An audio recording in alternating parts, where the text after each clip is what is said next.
take control.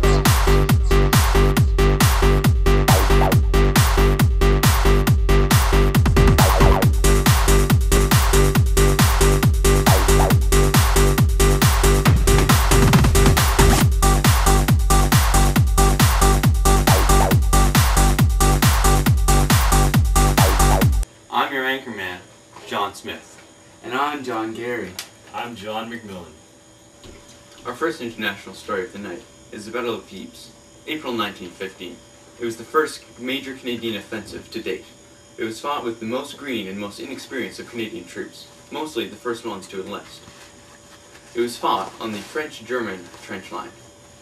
It was an especially grueling battle because the Germans used chlorine gas, a nasty gas that, after inhaled, makes you burn up from the inside until you eventually cough out your lungs.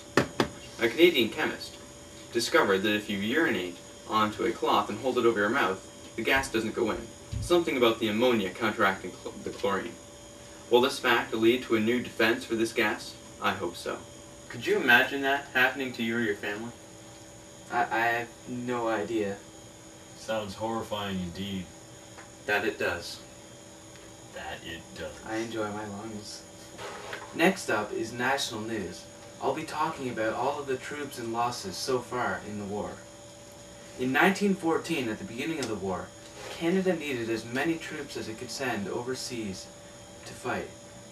We immediately had 30,000 volunteer troops, which is a number much higher than we could ever expected. 70% of these troops were men who had recently come over from the UK. Of the remaining 30% of native-born Canadians, only 11% were French, meaning only about 3.3% of all the volunteer troops were French. The reason behind such a small number of French people lies mainly in the fact that they did not want to support Britain in the war, as they felt Britain was destroying their culture by not allowing French to be taught in Ontario schools. On July 6th, however, 1917, things changed dramatically when the Military Service Act was passed by Prime Minister Robert Borden. This allowed him to forcefully enlist men into the war. This is by far one of Canada's lowest points in the war. This has caused thousands of families already to lose loved ones in the war. Hopefully the war will be ending soon, allowing surviving troops to come home to their families. However, even if they do, the effects will be long-lasting. Troops who have fought in the war will continue to be haunted by the things they've witnessed, and many will likely commit suicide. Not only that, but many Canadians will feel distrustful of the government, especially the French, who don't want to fight in the war anyway. Overall, so far, 149,732 Canadian lives have been lost in the war, out of a total of 21 million worldwide deaths. All of these men and women will be remembered forever, and something like this should hopefully never happen again. Well, those French Canadians, I cannot believe they don't want to support Britain. Me neither. If I was able to fight in the war, I would do it immediately. It is unbelievable that they will not even support their own country. Shameful. In more local news, an elderly man rescues 3 young women from a factory fire in downtown. The cause of the fire is still unknown. After the beginning of the fire, the factory was evacuated of all its employees, although it was later discovered, within moments, that not everyone had escaped. 3 women, who had been recently hired to work in this factory to replace the jobs that their husbands had been working, had been trapped underneath a large piece of machinery. The elderly man, another employee at this factory, heard their screams and returned to the factory moments later to help them escape from their trouble. He has been slated to be presented an award for his bravery in this act. His sacrifice than anything we've known so far on our home front. So, the women are in the workplace now. I think that's going to turn out to be a very bad idea, especially if women end up in politics. That could ruin our economy, our culture, just about everything. Well, I've only heard that this has been allowed because there aren't enough men to take the jobs that would have been taken. Well, I heard that some women even get the vote. We'll be back with more international news after these messages.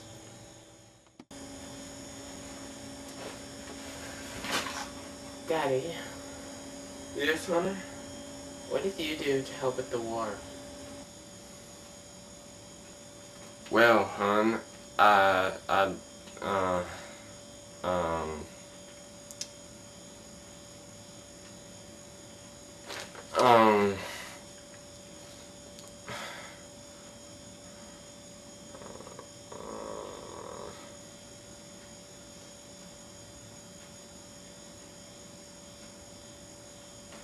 well, I did,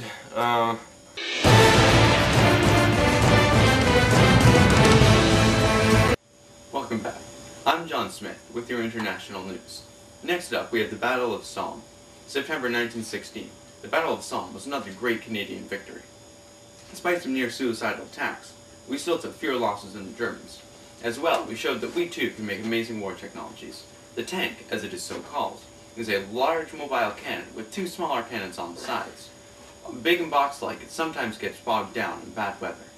Although its superior armor allows troops to hide behind it, using it as cover. Will these amazing kill towers be the weapon that tips the scale of the war? I hope so. A large piece of metal equipment of that caliber, you'd think it would definitely tip it in our favor. You see, you would think that, although I've heard that they're very ineffective during sleet and rain. Really? You'd think with so much armor the sleet and rain wouldn't affect them at all. I hear it's the treads. The treads gets all grindy and nasty through all the sleet and mud. I think something that strong would be able to push through something so insignificant as rain. Surely in the future they'll be able to fix that, however. Hopefully it can just plow right over German troops. Back in our society, earlier this week, a memorial service, led by female citizens, was held in a Toronto park. Over 3,000 people gathered to show their respect to the soldiers fighting overseas and the soldiers who had already been killed. A large stone monument, now covered in as many pictures as would fit, is sitting in the middle of the park. There has been an all-hours patrol set up to make sure that there is no vandalism on the stone. In other news, the search for a cargo ship lost just outside of a Quebec port has been ended. But due to the hopelessness of the endeavor, and the people tasked with finding the ship merely gave up, and the search was called off. I can't understand why anyone would even want to vandalize property such as this. I know, establishing on a watch on something we should be taking pride in, it's almost disrespectful. Well, you never know. There are always some people that just vandalize everything. It's a shameful thing. Indeed it is. They ruin it for others. More news coming up after these messages. gee, I wish I were a man. So I could be fighting out there for our country.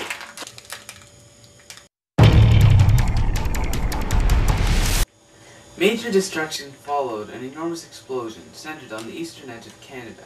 Two ships on their way to the harbour in Halifax, Nova Scotia, were the cause of the catastrophe. When the harbour opened its gates in early December, many ships headed in to dock. One of the two ships was filled completely to the top with explosives and was a ticking time bomb. The two ships collided at high speed and caused the massive explosion that also caused such devastation.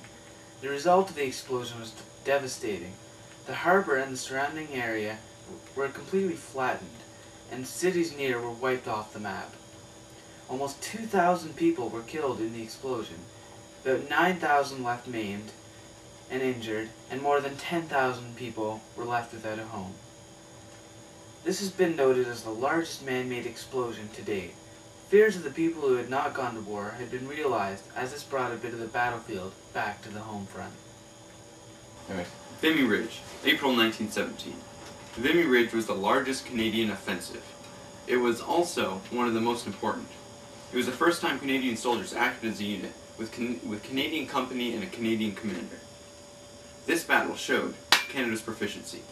As well, despite large losses from the first battle, 4,000 German soldiers were captured. Breaking news. A story is developing over in Passchendaele across the sea. The story will be covered by our own John Flintwood. We're here in Passchendaele. It's craziness out here. 700 deaths, 1,500 injured soldiers.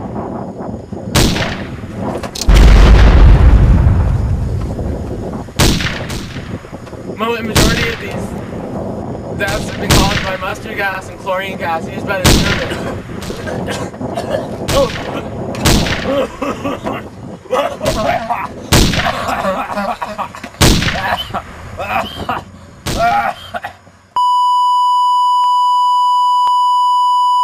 This is the end of tonight's broadcast. I'm John Gary.